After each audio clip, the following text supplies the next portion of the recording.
حلقہ اسمبلی قطب پور کے گاجولارامارم نگر میں المدینہ سوسائٹی کے صدر محمد سلیم جاوید کی قیادت میں رمضان کے موقع پر غریب مسلم مرد و خواتین میں ملبوسات تقسیم کیے گئے۔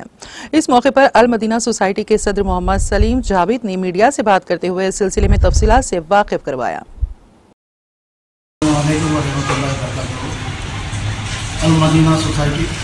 حیدرآباد تلنگانہ اسٹیٹ جو پچھلے 16-17 سال سے حیدرآباد شہر میں کام کر رہی ہے، جس کا جو مقصد ایک ہی ہے، عوام کو خدمت کرنا ہے، خدمت خلق، جس کا جو پرٹیکولر صدر کا نام ہو یا صدر کی فوٹو ہو یا صدر سیکرٹری کی فوٹو یا چیئرمین کی ہو، ایسا کچھ بھی نہیں ہے بینر پہ،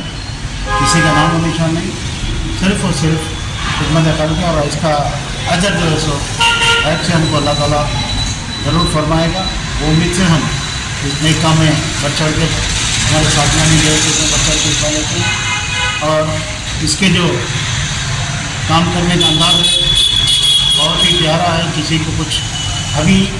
میڈیا کے سامنے آنے کا مطلب یہی ہے، ایک چھوٹا سا پیشکش ہے چھوٹا میڈیا کے ذریعے، کہ ہمارا دیکھ کے ہم جو محنت کر رہے ہیں، ہم جو کام کر رہے ہیں، دیکھ کے ہمارے قوم کے نوجوانوں کو ایک جذبہ پیدا ہو کے ان کے محلے میں انہوں بھی اسی طرح غریب عوام کی خدمت کرے اور ان کو دیکھ کے اور چار آگے بڑھے۔ یہ ہمارا مقصد ہے، اسی لیے میڈیا کے سامنے اس کو لایا گیا۔ اب تک اس کو میڈیا کے سامنے نہیں لایا گیا تھا، اور سمر میں واٹر کیمپس منعقد کیے جاتے ہیں۔ اس کے علاوہ جو بچے اسکولوں کو نہیں جاتے ان لوگوں کو اسکول تک سہولت فراہم کی جاتی، جو کتابیں اور بکس وغیرہ اور بیگس وغیرہ یونیفارم وغیرہ جو ایک دم غریب لوگ ہیں ان لوگوں کو بھی اس میں سہولتیں فراہم کی جاتی۔ اور